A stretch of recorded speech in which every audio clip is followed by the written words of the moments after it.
Welcome back to this week's episode of Tomahawk Sports Talk, where we bring you all the news and announcements of Fort Osage Athletics. I'm Brayden Eisen. I'm Blake Overbeck. And I'm Matthew Soul. And we're going to have a special guest this episode, head women's basketball coach, Lindsay Thompson. How are you doing today? I'm doing great, thanks. How are you guys? Good. So we're going to kick it first off with boys and girls wrestling. And Matthew, I heard they're on a roll. Yeah, I'm pretty sure boys wrestling stays undefeated. January 6th, they hosted Odessa with a 44-28 W. A lot of dominant wins with Kayshawn Schreier and Angela Torres having pins, and then Tony Martinez and Isaac Ward having major decisions. They also hosted Warrensburg for senior night, the 8th, with a pretty dominant 20-80 win. They had pins from the following. It was Brendan Leeds, Grant Dunn, Kayshawn Schreier, Garrett Van Zant, Tony Martinez, and Gabe Allen, and also an Isaac Ward tech fall. So great night on senior night. Girls are also dominating the competition. I think they moved to around third in the state. Correct me if I'm wrong. I don't know if that's 100% true. But yeah, they also hosted Odessa the 7th with a 58-12 W. More dominant wins from Izzy Adams' pin. Sorry if I butcher this. Alenia Grosco Gonzalez pin, Haley Wines pin, and a Memory Stowe pin. They also hosted, they had the same senior night as the boys. They won 71-9. Dominant wins included an Alina Wackerman tech fall and pins from Kylie Dunn, Jocelyn Gray, Ariel Biggs, Madison Leitner, Izzy Adams, Andrea Chichuaha, and Aiden Vio. So, yeah, wrestling's dominating, so that's another, hopefully, conference, district, and a couple state titles from them. Yeah, I mean, girls wrestling has been consistently one of the best programs in Fort Osage, and I believe they've won districts 2 times in a row, and that's just huge for them. And carrying this momentum, hopefully they can bring in the 3rd straight district title in a row, and hopefully bring in a state trophy this year team-wise. Yeah, I know this is definitely their best year they've ever had in history. So, just hearing the talk around, I know they're expecting, I think, 3 state winners. And I think, the first in the state really comes down to how many girls they send to state and how far they go. Yeah, usually they're I think a big part of that as well is their kind of participation. Of course, women's sports in general are growing, and we'll touch on that topic later. But especially girls wrestling is something that's, still pretty small. But now, of course, the Indians have a big advantage. I believe they have like 40 girls or something crazy like that. And for most women's programs, that's kind of unheard of. And they're able to bring that dominance in. And now I'll kick you off with some boys basketball, which coming back from break, they faced off against the Truman Patriots and took a tough 62-51 loss. I mean, that Truman Patriots team was a very physical team, and you kind of saw that when they forced a lot of free throws. They had that one kid, number 1, and he was incredible. He just kept driving into the lane and, kind of made himself shoot a bunch of free throws. And that was kind of a game where Dom and Vincent Soto both put up great performances on their end. They were able to kind of get hot from the three-point line. However, the momentum was lost whenever Vincent Soto was ejected for a double technical. Of course, that's the type of thing where the Indians kind of need to work on. It's they're playing not so much with their emotions and just playing, enthusiastically, as Coach Bolt used to always say it. And kind of foul troubles all around, just let the Indians down and, let Truman pull away from this game. And then on that Friday, the Indians played Smithville. Smithville had a good performance on the boards, getting 32 of them. And it was just good balanced scoring all around for the Indians. And a late defensive push helped them as well, kind of narrow that lead. However, just buckets didn't fall, and I feel like that's something that's been happening to the Indians a lot.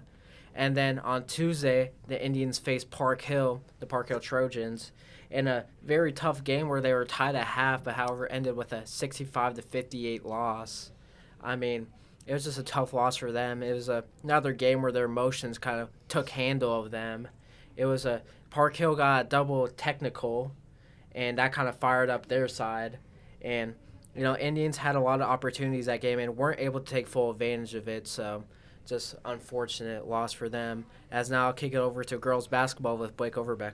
Wait, I have a quick question for Coach Thompson. As a basketball coach, obviously, How do you think the Indians, the boys' side, can turn their season around? Like, what steps do you think they have to take? Well, they played a great game against Smithville. I watched that one, and last night I heard that they played a great game, but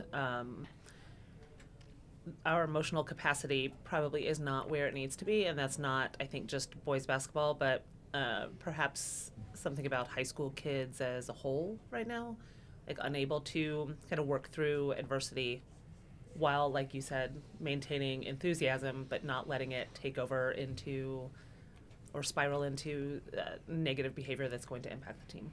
Yeah, that's something that's very hard to handle, especially and especially with high school boys, because my experience playing football, going to all these summer camps, every single year we face Joplin. I think in like those summer camps, every single year, I think it would just end out in all out brawl. So just something like that, keeping your emotions intact is very key to kind of making sure you play a good game.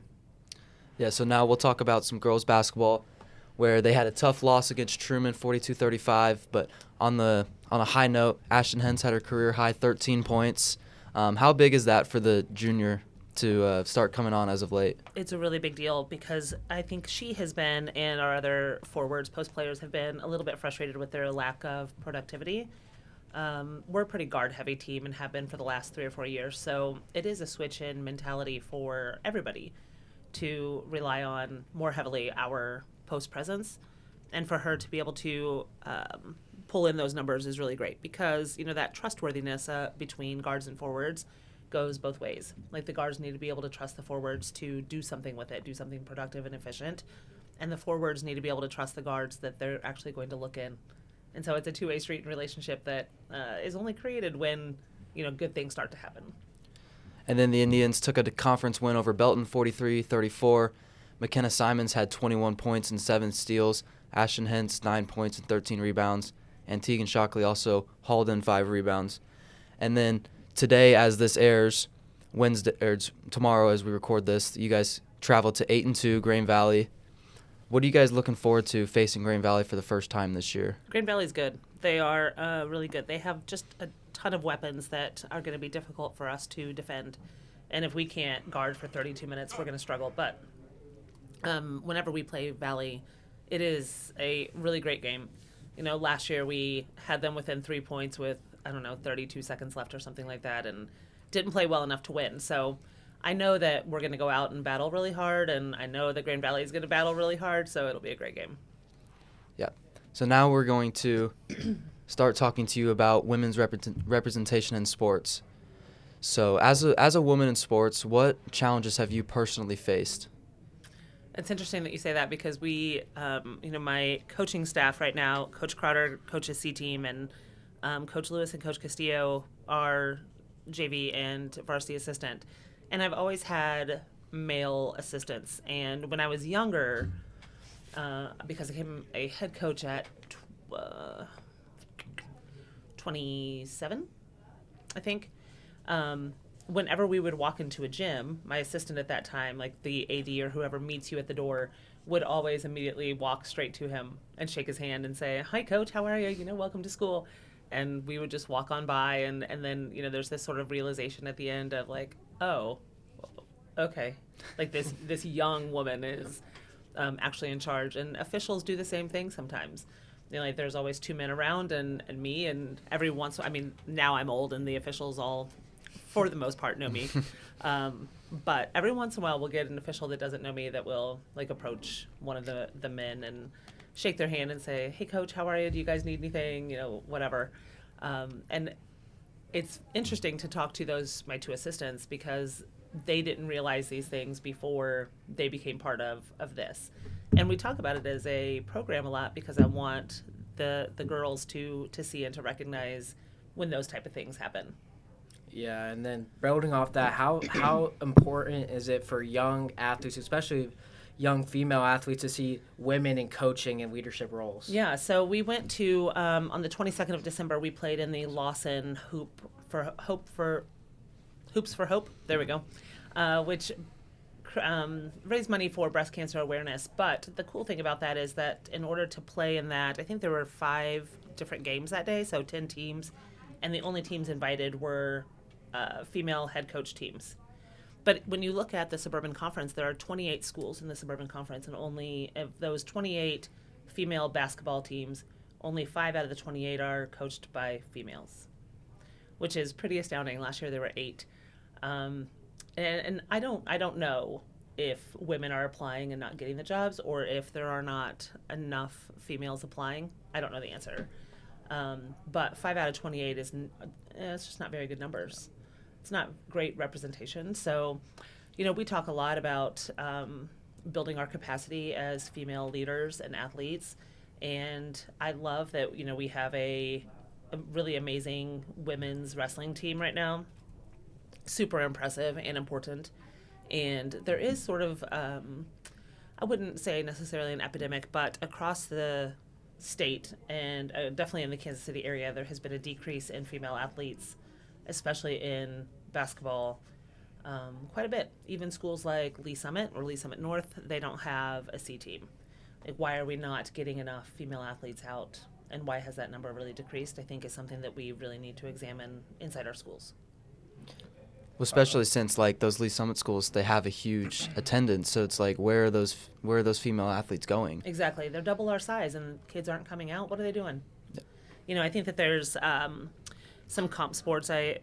Comp volleyball has started sort of monopolizing, I think, time, and unfortunately, and it's comp basketball too, but there's a lot of comp programs that want kids to specialize earlier, and we want multi-sport athletes. Like, you're in high school one time, we want you to ride the bus for everything that you want to do and be silly and have teammates and have a really great time here. There's just something so special about putting a uniform on and playing in front of your community on a Monday, Thursday, Friday night.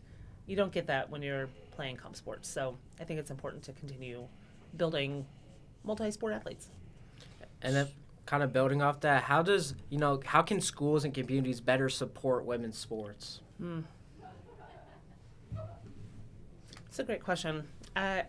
We have absolutely, at Fort Osage, seen a decrease in the support. And I don't think it's just women's sports. When we go to a boys basketball game, there aren't as many people in the stands. When we go to a volleyball game, there aren't as many people in the stands.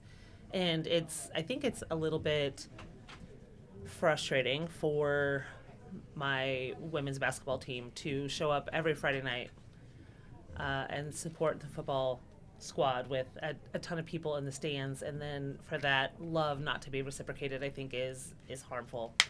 And it's hard, and I get it. I've been to boys soccer games, and there are like 3 people in the stands who are not family members. Like, it's difficult to create that energy and get people there. I don't know exactly what the answer is, but I do think that we need to do a better job of sort of bringing some energy and Fort pride back into the stands. Yeah, I remember, kind of looking back, I feel like you saw a lot more support for, all Fort Osage teams as well. I feel like the support for all teams has gone down, like you said. Like, you were talking about football, but, like, also you kind of see that the football student section has gotten, like, increasingly smaller throughout the years. Yeah, true. And it's just, like, it's a kind of a case where people just need to come out and support their teams. And, of course, like you said, it's hard. Like, I remember we showed up to a boys soccer game, and like almost nobody. We were like the only people there that weren't family members, like you said. So, I wonder if social media, and I think I see throughout the high school, kids are less willing and more hesitant to be silly, to do something that is sort of out there because they are afraid of going viral. Everybody has a phone, and you're going to be recorded, and nobody wants or appreciates really negative attention. So I think people are, even when you look at like Courtwarming Spirit Week next week, and people used to really go all out and really dress up and act really silly and playful and childish because you are children. And now we're just not getting that the way that we used to. And I think it's, that fear of looking silly. Yeah. And then one second. How do you encourage your athletes to advocate for themselves in sports and beyond? Good question. So every Wednesday we have a Wisdom Wednesday. And at the beginning of practice, our athletes and coaches, we give a really short 10 to 15-minute leadership lesson. So 1 week it's seniors that create it and deliver it to the squad, and then sophomores or junior, sophomore, freshmen. And that's a really good opportunity for them to kind of think about leadership outside of basketball. We also try to do a service project every year and try to just be really great leaders to the Fort Osage Youth Basketball Committee and league. And I think that it's really important for them to understand that they are leaders in our community and in our building. So we do as much as we can in little snippets to build that capacity of leadership. Yeah, and then just one final question to end us off. What gives you the most hope about the future of women's representation in sports? Wow, are you serious? I mean, these kids are amazing. I tell them all the time, like even when I'm kind of chewing their butt about something or I'm on their back about, what they're wearing and making sure that we're all dressed correctly and appropriately. And when I say that, I mean, like, I am big on us looking the same as a team. Like, we wear the same thing. We get on the bus wearing the same thing because we are a team. So even when, they think that I'm annoying with all of the silly rules that maybe they roll their eyes at, like, I think that there is something to be said for, like, building that discipline and understanding that the we comes before the me. And these kids, I have their back no matter what. Like, it doesn't matter. Years from now, like, I'll still show up for them in the ways that they need me to show up. And they are incredible humans. Like, everybody who has graduated from this program, every kid that I've ever coached, like, they're just incredible. And I have no doubt that they are the movers and shakers of the future. I think that's all. So Yeah, thanks for tuning in. We'll see you next week on Tomahawk Sports Talk, and come out to Green Valley tonight as this episode airs to watch the girls take on Green Valley. I'm Nice. Blake Overbeck, I'm Braden Essen. I'm Matthew Soul. and we'll see you next time.